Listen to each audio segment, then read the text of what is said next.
lunch, good afternoon, relax, still continuing with the Sabbath day. I know some of us, we are not used to have the whole day, but praise be to God that you've made such a sacrifice that, you had the message or the invitation and we have adhered to. So may the good Lord bless, us in a special way so that we can continue, honoring Him because the Sabbath is not about us. Are we together? Yes. But the Sabbath is meant for us. Are we together? So by being here, by adhering to the Sabbath, there's special blessings that are attached by adhering, to the Sabbath. So may the good Lord, extend those blessings and bless us, further, so that we can continue doing what He expects or He requires from us. All right. This afternoon, I want us to look at or to talk about two things. Two things, that as we go through the lesson, we'll understand they go hand to hand. The first one I want us to look at is the issue of what is called complacent. Complacent, it's a situation of uh, where you are well, you are satisfied, everything is going fine. Are we together? But you don't realize the dangers around your situation. Are we together? You are fine, you are comfortable, life goes on. You get me? You don't bother about to have interest in other things. Or you don't bother to look around, in my satisfaction, in my comfort. You see, what is coming? What is that I should be concerned about? Are we together? You settle where you are. Are we together? That is being complacent.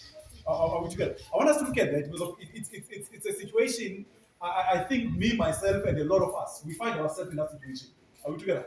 Let me try to bring it more closer. Some of our brethren, come, from Zimbabwe. We come from Eastern Cape. We come from wherever. They're trying to get some, employment so that you can, have a kind of a comfortable life. Are we together? To meet certain requirements so that you can able to live going forward. You can able to support those that we left behind. Are we together? So that becomes automatically our focus where we are. You see, we try so hard to maintain and to live this certain life. Are we together? As a result of focusing or looking at this type of life that we want to have, we tend to lose focus somehow on the things that matter, especially the things of God. Are we together? You see? So you find yourself, a good example where prior to coming this side, are we together? Or prior to being employed, your relationship with God was at a certain level. But immediately you get employment or you get this side, you will notice you are no longer focused on things of God as you used to prior to getting the employment. Are we together? Maybe we'll make an example. You are trying to get a business. Are we together? So eventually you get a business. But now your focus is trying to grow, these things. And somewhere somehow you notice that what I'm no longer as I was, spiritually in my life because of my focus has changed to what I'm trying to achieve. You see, so all that we call, a situation where you became complacent. Are we together? You see, that's a state. Are we together? Where sometimes, there was no way you'd find yourself at work on Sabbath. You see, but eventually, bit by bit, these things become like you don't take them serious as you used to take them serious.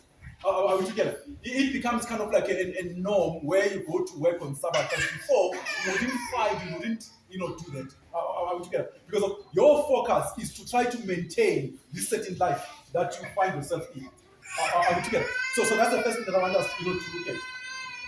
Further than that, are we together? In conjunction or going forward from what I'm talking about, that's a lot. Until we get to a point where we acknowledge and we realize that a life of a Christian, Brother George, is a life of sacrifice. If you're not willing to sacrifice, it means you've not arrived to Christianity. Are we together? You are kind of in a illusion, kind of a situation where you call yourself as a Christian, you're a Christian, you come to church every Sabbath. Are we together? But you know very well deep down in your heart, there are things that you treasure, there are things that you cannot get rid of. And those things are the things that actually are a stumbling block to your Christianity. You treasure, you love them so much that you're not willing to let them go. You'd rather lose heaven. Are we together? And knowing and understanding those things, we try, to find reasons why we should not get rid of them. Knowing very well that these are the stumbling blocks, to appreciate it. So Christ deals with this, at a very, serious and large, where we're going to look at it, in the book of Luke, from chapter 14 to chapter 16, where I would assume the Israelites of the time were in a situation of being complacent. Are we together? Where you would understand that they know the word and the law, that nobody would argue with them. And yet Christ could see the problem that they did not see. You see, Christ, try, to open their eyes so that they can see other things that are beyond what they think matters to them. You see, the painful thing is, as much as Christ, try, to open their eyes could not be opened because of they dwell and they, did not find any other reason, to see beyond what they see. They were so convinced that this is the only way, to salvation. There's no other way. Are we together? Then, unfortunately, Christ tried until he says, "No, what? Jerusalem is left unto you guys for desolation." You see, it is finished, as was at the cross. So we don't want to find ourselves in that situation, especially the last Israel of today, because of the Seventh Adventist Church is regarded as the last Israel. We will do a lesson on that, one day. We've done a lesson at some point. But let's go to the book of Zephaniah, and we start our lesson from there. Zephaniah comes with a very interesting, issue. We talk about the issue of complacency. Zephaniah chapter 1 from verse 12 and verse 13. Zephaniah chapter 1 from verse 12 to verse 13. Something very interesting that, as God gave to this prophet, to give to the children of Israel, of the time. The Bible says, "As it shall come to pass at that time, that I will search Jerusalem with lamps, and punish the men who are settled in complacency, who say in their heart, the Lord will not do good, nor will he do evil. Therefore, their woods shall become woody, and their houses a desolation. They shall build houses, but not inhabit them. They shall plant vineyards, but not drink their wine." This is a judgment message that was given, through prophet Zephaniah. Something very interesting when you look at this prophecy, Brother George. Now,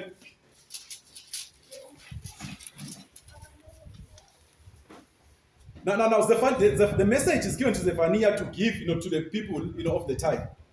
Now he's saying, a time shall come. At that time, God says, "I will search Jerusalem, with lamps, because Jerusalem is not found." Zephaniah chapter 1, verse 12. God will use the lamps to search and look for Jerusalem, because Jerusalem is not what is not found. Are we together? So when we talk about Jerusalem, we know Jerusalem is regarded as our spiritual home, or as a spiritual place. Are we together? Of the time. Are we together? Because this is where the temple was. So meaning the people who are supposed to be spiritual, God is looking for them, but he can't find them. Are we together? You see? So meaning, according to them, they are in the right place, but they are not in the right place. You see, for the fact that God can't find them, and yet they call themselves as what? As the children of God. That is Jerusalem. You see? So the Bible says God will look for them where to a point where God has to use what? Has to use a lamp. And the Bible says, "And God shall punish them who are settled in complacency." Are we together? As I try to give you, a definition, you can go to Google and look for definition. You see, the Bible says, these people, they got to a point where they were fine where they are. Brother George, they are okay. You know what? We have worked hard. You know what? Where we are, we don't have to work hard for further. Where we are, I am fine. As long as I come to church on Sabbath, I don't care about other things. Are we together? Every Sabbath, I go to church. After church, I go back home and continue with my life. Are we together? Whatever that is expected from me in terms of our spiritual growth, in terms of God called me for such a time as this, God called me for the purpose. Are we together? No, that one is for other wise men. It's for, about Dennis. Are we together? It's not for me. But what? If I'm a church, I'm fine. Are we together? The issue of, I need to grow, it's meant for certain people, not for me. So the Bible says, that kind of a mentality is a wrong mentality. It's not the right mentality. Are we together? Because of when you are called for a certain purpose. You are called for a certain reason. Now, when you are not able to execute, you're not able to fulfill the reason. Are we together? Then there's a problem. Are we together? This is a situation, that Dennis we have on the lesson. When Paul deals with the children of the Hebrews, are we together? In chapter 6. He's saying, guys, I expect you now to have been grown. Are we together? I expect you to talk some spiritual, a sense, with you. But I find myself, still, dealing with the issues of milk, not with the issues of meat. I will tell you of God. And then Christ, the book of John chapter 15, he talks about the issue of the branch. That, in any tree, the branches, there's a purpose why there's branches. And those branches, there's an expectation that they need to produce fruits. Now, when they can't produce fruits, then there's no purpose for them to what? To still be what? To still be on the tree. Are we together? Now, the issue is, brethren, we come to church every Sabbath. We get taught these kind of lessons.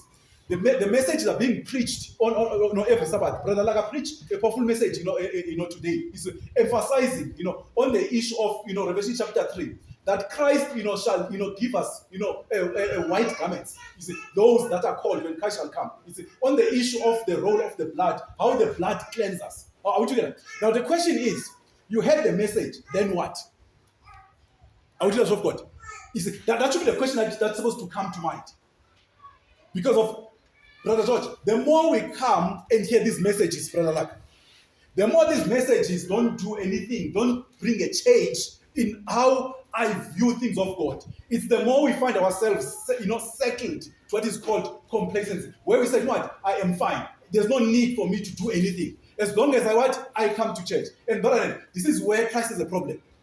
Because of, if there's no change in us, then what's the use of us being here? You see, it kind of pains sometimes with these things. When the prophecy says, if you don't know to evangelize, Christ would use stones to evangelize.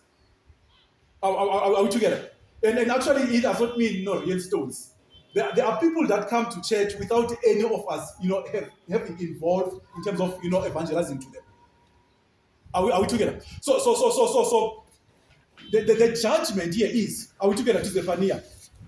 Let us not find ourselves in a situation where we settled for complacency, brother and sister. We must grow, we must move. There must be a change on each and every message that we get to be preached, to us. You see, so the judgment is, it goes as far as saying, now since these guys have decided, to settle on complacency, now whatever that they work hard for, whatever that they try to achieve, they don't get to enjoy it. Are we together? It goes as far as saying they build houses, but they don't settle on them. Are we together? You work hard to a point where you even do the overtime, brother Wiseman. You see, trying to make more money to catch up, but at the end of the month, you don't get to see even that man that you work hard for. Are we together? You build a massive house, but you sit there, but you don't even enjoy it, and you wonder, but I thought if, once I'm done with this house, my life is going to be quite, happy, I'm going to be fine, I'm going to be settled, Brother George. But you find yourself like, yes, I have it, but I don't enjoy it.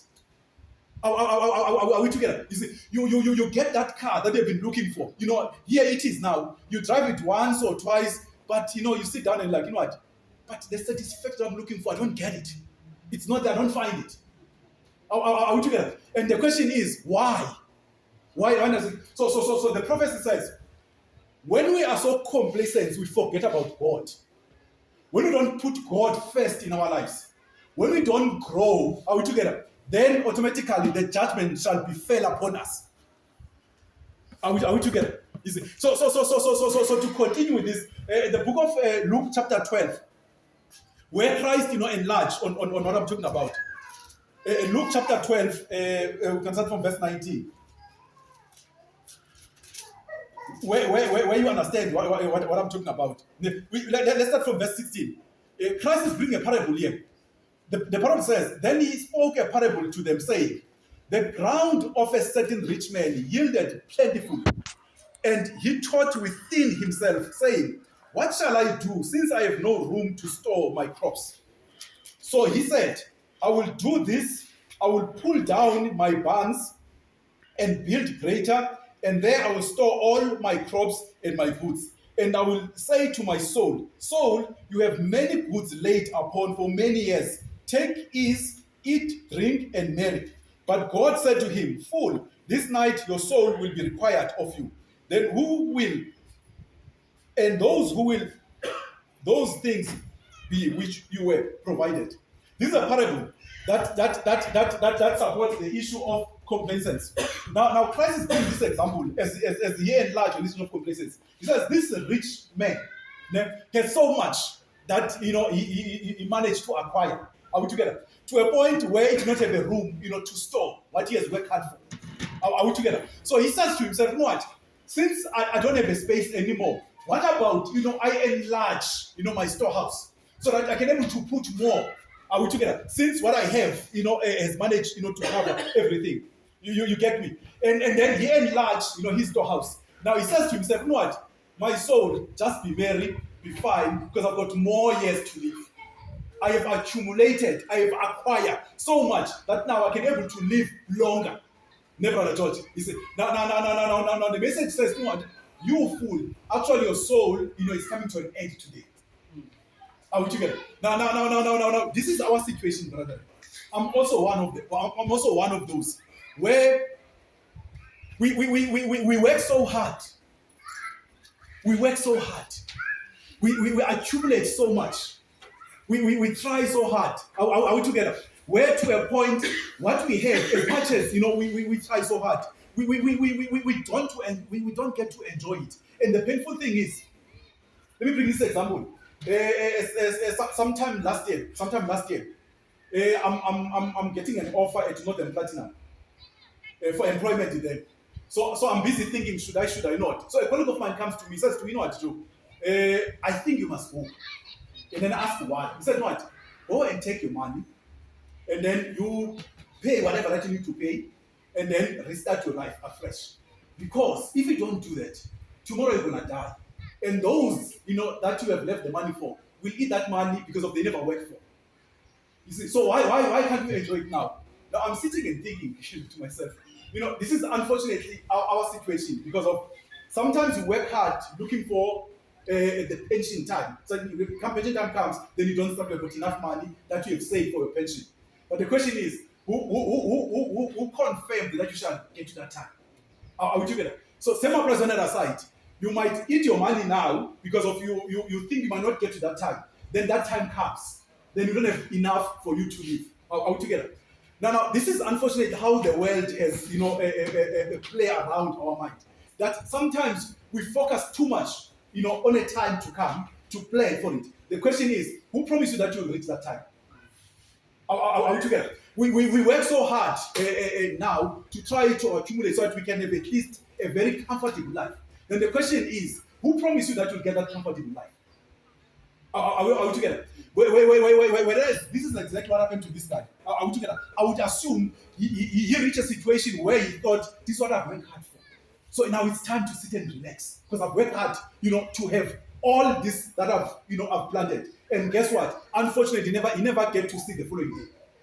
He left all that he struggled and suffered for. Are we together? Because he came to a point where he said, you know what? Now I am settled. Now I am in a complacent, state. Are we together? Now Christ says, this is the situation. God God called us for a purpose, not to focus on things that we have, but to focus on them. Things that we have, it's things that God has blessed us with. As we acknowledge the blessings, we don't focus on the blessings. We focus on the one that blessed us. Are we together? But somehow, our mind tend to focus on the blessing, not on the blesser.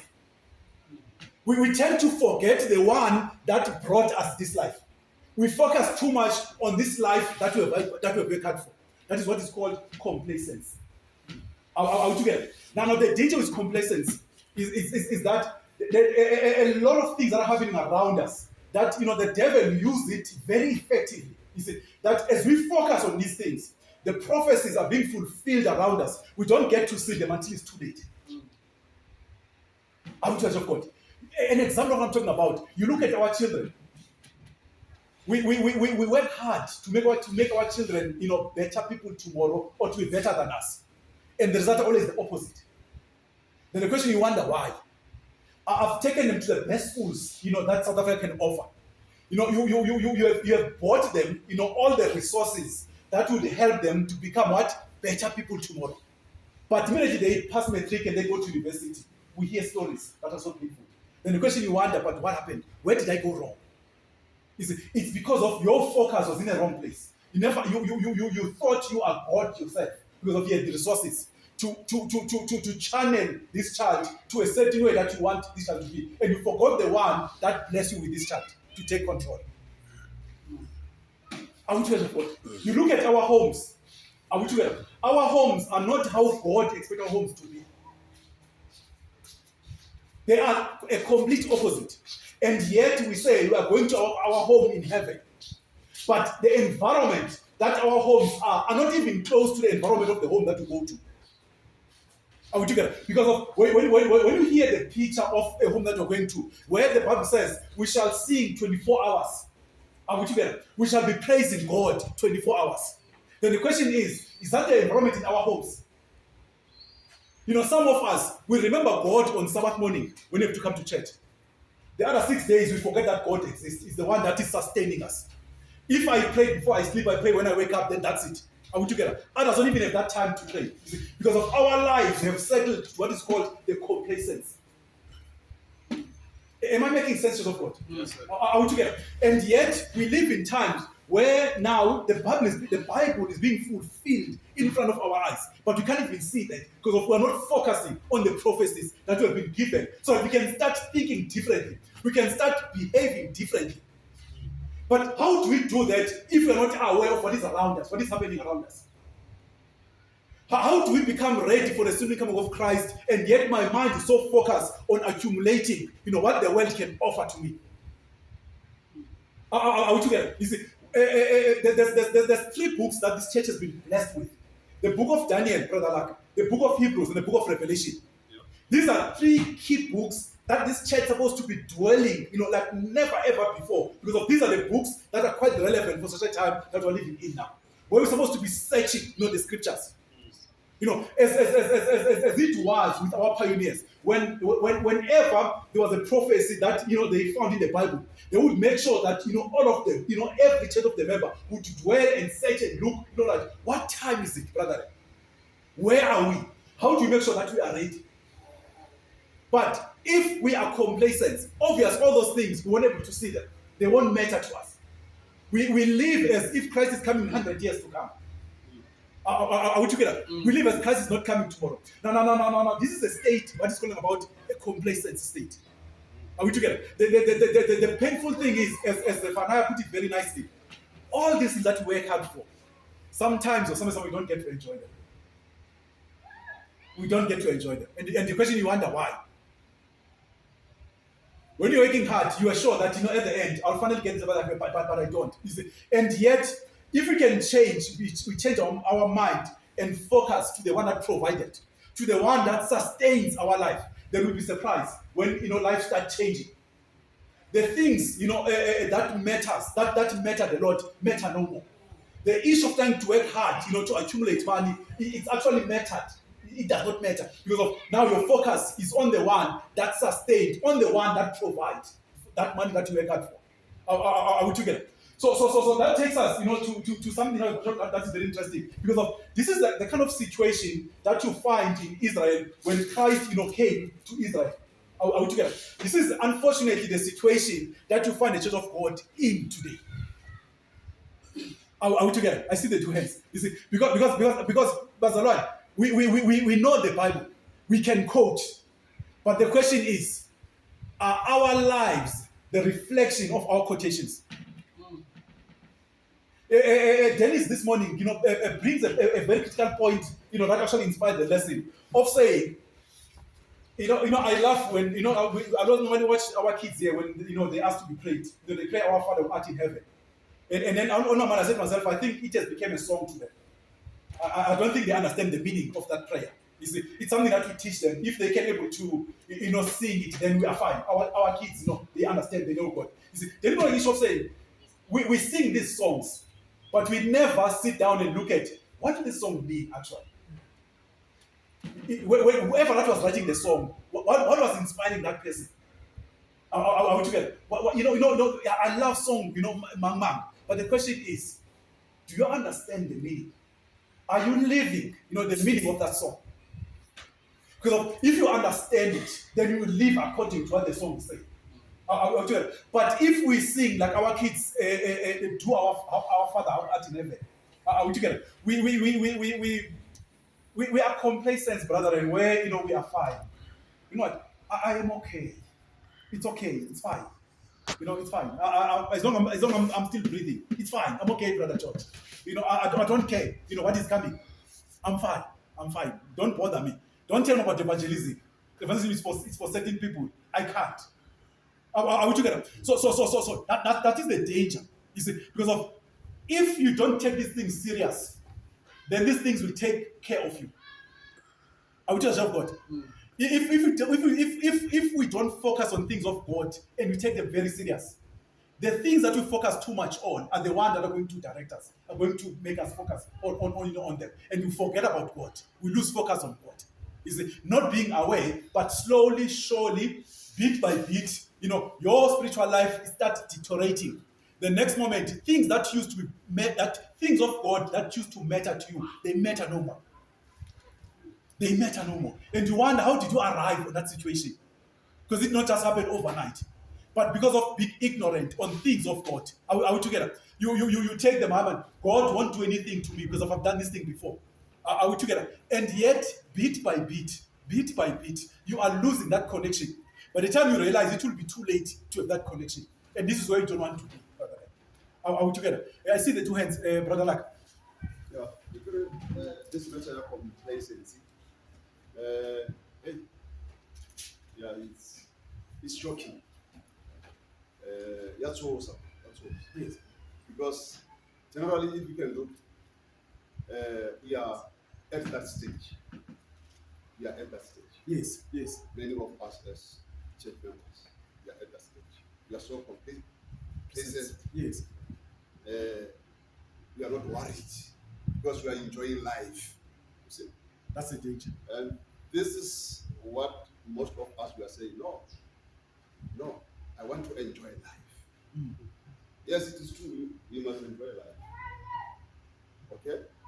And then, unfortunately, when someone says, I want to enjoy life, he talks about the pleasures of this world. Yes. And one of the signs of the second coming of Christ, it says, people shall love pleasure more than God. And when you look at the situation these days, it is true. People are loving pleasure more than God. So complacency is a stage, Satan. Absolutely. Because Satan not cheerful. Because we get it, we enjoy life.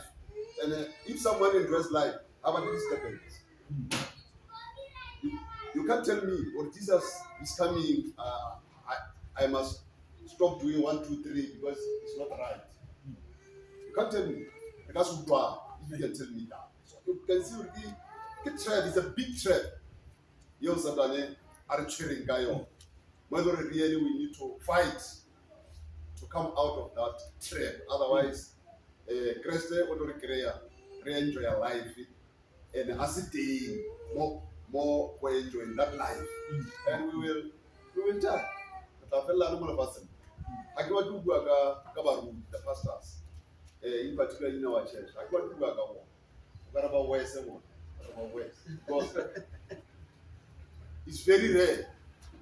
Jesus is coming, prepare yourself. Now you are not going. Before I go to Brother Mziwa, brethren, on what you're talking about, I urge you, on your mind. You're not going to come and tell us. I want you to go back and think about your life before you have and after you have what you have. How was your life spiritual? Before you were employed and after you were employed. How life spiritual has changed. How your spiritual life has been affected. When you're still struggling, and after at least life became at least, settled to a certain level. How was your spiritual life then, and how it is after now, at least you can able to put bread in the table. You are able to afford things that you could not afford back then. How these things that we have affected our spiritual life. Are you the same prayer warrior you had when you did not have, and after you have? Are you still able, to search and seek God when you finally had what you're looking for or what you wanted than when you did not have? Then the question is, what has changed? What has happened to your spiritual life? If God mattered a lot before you could have what you have now, versus now God is an inconvenient. You remember God when at least things are not going well, or whenever that you remember, or something reminds you. Then because of this is what we're talking about. Because of what Christ wants us is to maintain that spiritual life that we were once called, that brought us here. Are we together? If we have not met Christ, now it's never too late to find and search for Christ, because he's still available. He is still found. Are we together? So when we can have the same experience, that Paul talks about, because Paul says, you know what? When I look at the things of the world, they matter not. What matters to me is Christ crucified at the cross.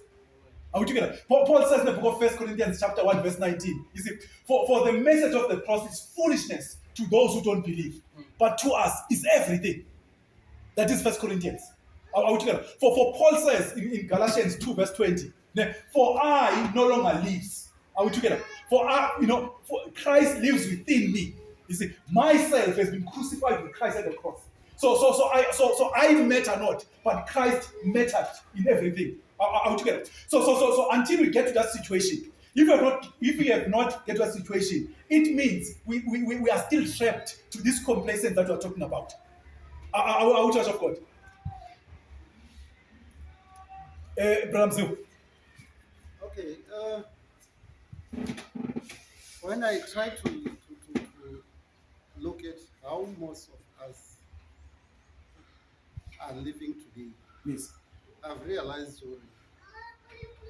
we are being influenced mostly by the community that we come from. The community around us give us another picture of how we're supposed to be and how are we supposed to behave. Yes. So when you are still looking for a job, you will be closer to God. Not because you wanted to be closer to Him, because you want to get what you want. You want to get His blessings, Yes. so that you can show to the others, to your family, to your neighbors, that when you are able, you are also somebody who is someone. You can be recognized by the community. So if we did not have that mentality before we started looking for a job, our mentality was focusing maybe on living for Christ and continuing to live for Him. And also, there is something that normally comes into my mind. I also sometimes ask some of our Adventist brothers and sisters, what can happen if you can be taken now to heaven and to stay there? Maybe for a month, are you going to cope there? No. Because when I try to look, I try to look, okay, some of us, we are very much serious supporters of soccer. We are very much supporters of the TV programs. Some of us, we can't spend a week without passing by KFC or Chicken Licken. And those things are not there in heaven. Absolutely. And if those things are not in heaven, how are we going to cope if I can be taken from here to heaven, Yes. will I still be watching those soapies and DSTV and so on? You won't. So now it becomes a big, very big challenge today to say, how am I going to be a real and a faithful Christian? Because my biggest problem is one. What are we feeding on? Okay, we've got two ways, spiritual and physical.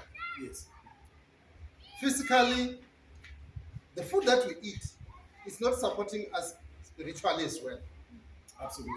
And the food that we eat spiritually is not also helping or improving our spiritual life or our spiritual conditions. What are we eating in terms of our spirit? What are we feeding on in order to support our spirit? We're spending a lot of money. One, to buy those things. The TVs, the cell phone, the music that we listen on. Then you go back to the book of Daniel, chapter 11, that talk about the king of the south and king of the north. Yes. You find out, Uri, we have got a little bit of the food that we take from the king of the north. Yes. We've got a little, actually, 90 or 95% of the food that we are taking from the king of the south.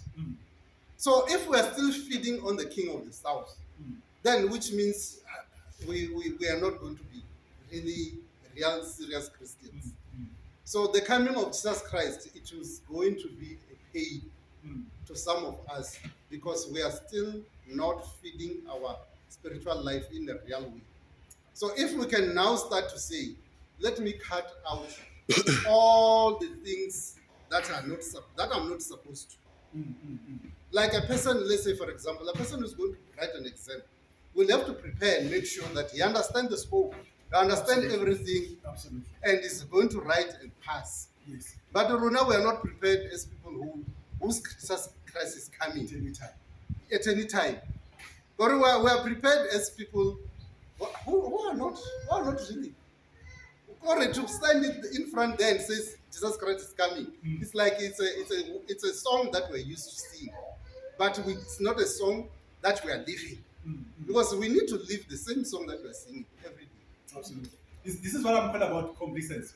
Brethren, Brother George, we were doing a lesson to Sabbath ago in Sierra Leone. We were studying the book of Daniel. In my research for the book of Daniel, the Bible commentary brought the issue of the four boys out of the whole people that were taken, to Babylon. The four boys, made a choice that what, we are not going to allow the situation of Babylon to change us. The Bible commentary talks about three things that Nebuchadnezzar used to change these four boys. He says, these three things are the same things that the devil is using today. You see there. He said the first one is the issue of the name. When they arrived there, one of the first things that was done to them, their names were changed because of a name carries a lot. Then the second one was the issue of education, because education has got the power to change our mentality. Then the third was the issue of food.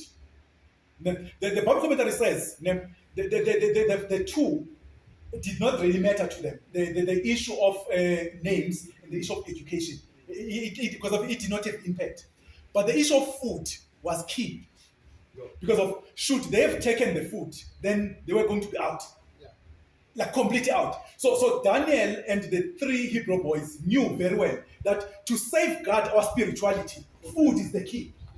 You see, so they refused to take the food of Babylon, understanding what food can do in terms of how you think, how you reason, how you see things. Are we together? So the writer says, as a result of their standpoint from food, you look at the whole book of Daniel. You see, they stood for what they believe. They never deviate. They were never been swayed. They were never been deceived upon.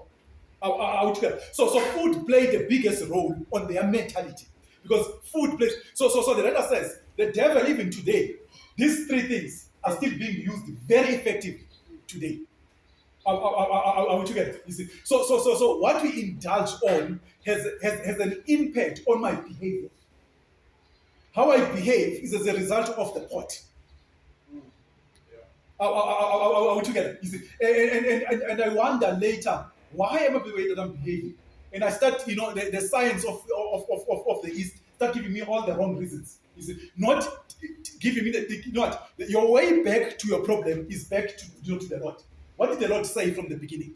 How are you supposed to eat to avoid these problems? Are we together? So what is happening is the Eastern food is one of the reasons why we find ourselves being complacent. Are we together? Where they matter the most, not the Lord. The things of the Lord, you kind of reasons around them. Are we together? Because they kind of like they bother you. You are not comfortable. They don't make you comfortable. And yet, if we can listen and do as the Lord requires from us, we'll be surprised how much of our lives can change, how much of certain diseases can be avoided. Are we church of God? Certain things we will wonder how they happened. We won't be able to, to explain because of we have changed our mind from the things of the world, but focus on what God says. You see, as we follow God's instruction, certain things start falling where they're supposed to be. But as we run away from the things of God and things start, befalling on us, we start experiencing more problems than we expected, to experience. Are we together? You see? And yet, if we can be like Daniel, Meshach, Abednego, we will surprise because look at how their lives went, how God, was with them throughout the time, in Babylon. And we are living in Babylon today because of the world that we live in now. It's a world that's so confused that they want also us to be confused, to be like them. The only safeguard that we have is only the word of God. Are we together? As long as we don't allow complacency, to be fair on us, we don't settle on, what, this is a situation, what can I do? I find it like this. Who am I to change it? Are we together? Let me also go, because of, everybody's going forward. Who am I to challenge certain things? Are we together? You see, I'm small, there's, Abo brother Laga, these things are for them. Promises are for them. Then the question is, but what about you? Why are you here? If things of God are for certain people, then who are you? Out of God. You see, it summarizes with the issue, Brother Steve. The issue of being quiet is also very problematic. As a Lord, you have got something on your mind. God has put something on your mind, but you can't impart it. You can't let it go. You rather go and die with it. As we're doing the lesson now, as we're sitting here, there are people that have got something on their mind that God has, put on their mind. But for whatever reason, you know what? Who am I to talk? I don't have the guts. I don't have the courage like other guys. Then the question is, these are the things that help us to be out of our cocoon, to be able to be bold about on what we believe on. But if we keep it to ourselves, how can we be bold? How can we be able to live it if you are hiding it to yourself? No, I might not have the answers. If they ask me certain questions, I'm not versed enough to be able, to answer certain questions. So I rather keep quiet and hide. So this is why Zephaniah says God will even use the lamp to search for us. Brother, the issue of being quiet is also not right. It's also not right. We are here as preachers. We are here as teachers. We are here. God has, given us something, to give to the world. We have been given this light, all of us as we're sitting here. So this light can only shine when it's on top of the mountain, when it's on top of the table. Are we together? So this light can only be visible when we are visible. But if we hide the light. How do we make a change to the world? You see, so these are one of the issues of being complacent. You know what? Let me rather keep quiet. I am fine. I was at church. At the end, God is going to ask you, I've given you the message. What did you do with the message? Because if you can't impart it, it won't be able to help yourself. You. The more you share, the more you also grow. It's just how it is. The more you keep it to yourself, the more it does not have an impact also to yourself. So the question is, why are you keeping it if it's not even helping you? Why are you complacent about it, but it's not even helping you? Something brought you here. Can't you use that brought you here to also bring others? Daniel chapter 12, verse 1, verse 2. The Bible says, those that brought others, to the faith, their head will be surrounded by stars.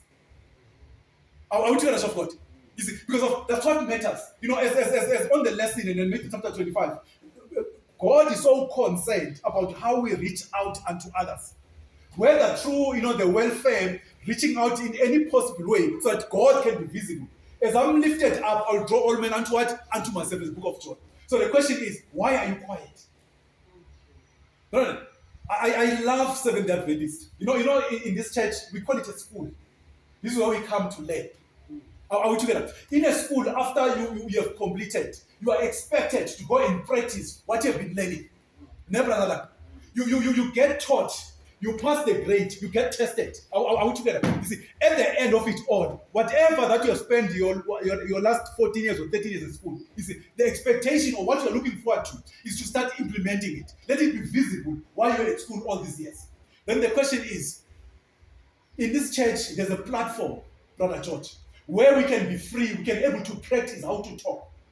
We can able to express. If I read a certain verse, I don't understand it. This church has a platform where I'm able, to get some clarity. I can be able to go and challenge, others, outside there. But the question is, I'm fine. I'd rather keep quiet. I'm safer in that way. That's being complacent. This is what God's going to ask you. I've called you. Then what did you do? What are you going to say to the Lord, Brother George? Brother Dennis. Something just came into my mind. In this lesson. I love it when the reproved and punished and think considering complacent. Maybe as Adventists, we don't know why we decided to do that. Because I'm thinking like, if someone's spiritual life was high, because maybe he was praying for a job. Yes. That means it's not really God that he wants, but it's the job. The blessings. It's the blessing. Yes. It actually brings out a picture that people, they don't really love this God. Yes. But they only love what he can offer. And it breaks my heart. That's the way I'm seeing it. Brother, John chapter 6. You go down in that whole chapter, it is about 9 verses. Brother George. Christ just fed the people, the multitude that was sitting there. And then they are full. Even some were left, some were leftovers. Now Christ, moves, disappear from them. And then the Bible says they went and searched for him. And they found him on the other side, of the lake. You see, now Christ is saying to them, to what Dennis is talking about. You guys, you are not looking for me, but you are looking for what I can provide. You are looking for the bread that cannot sustain you.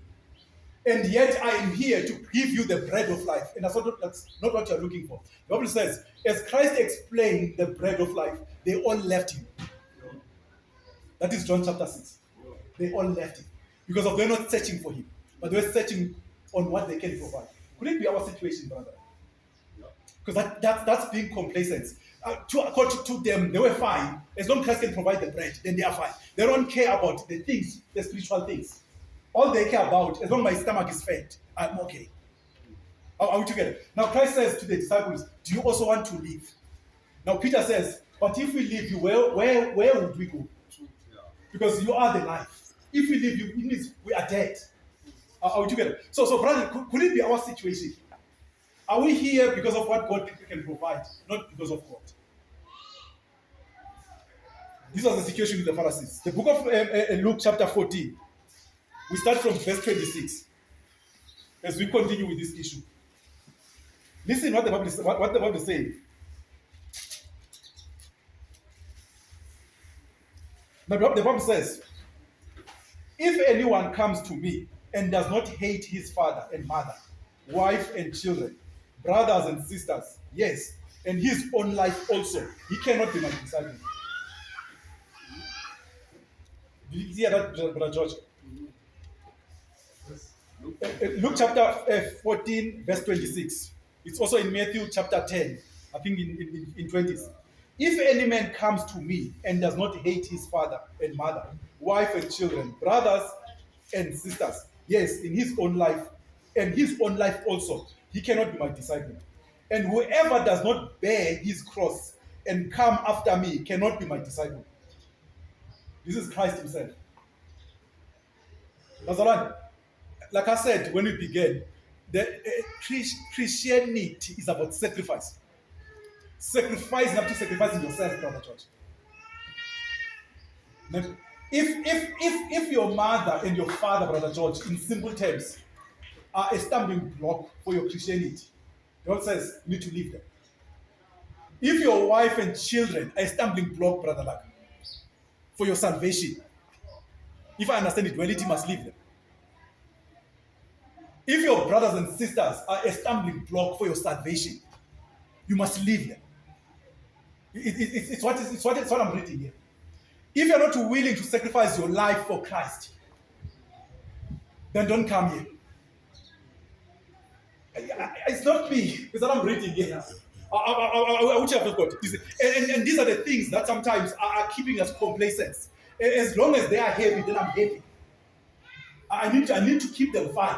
Even if I'm compromising on my salvation, as long as my family is fine, then I'll also be fine. I'd rather lose heaven. Are we together? You see? So these are the things that Christ is trying to, so that we can understand that what matters most is our salvation. He goes as far as saying in the book of Matthew, if your one eye is making you sin, you rather take it out instead of your whole body to burn in hell. Am I quoting correctly? Brother Josh, look serious. Okay, brother. So the issue of salvation, brother, it's about forgetting who I am, Brother George, and focus on who Christ is. I matter not, but Christ mattered. I forget my own things, but the things of God comes first. Matthew chapter 6, verse 33. Seek ye first the kingdom of God, and all other things shall follow. You see, he comes first. Are we together? But unfortunately, the world we live in now, or the environment that we live in now, like Bram Ziwa says, if we can be taken to heaven for a month, some of us won't even live a day. It can't. You see, we are in a situation where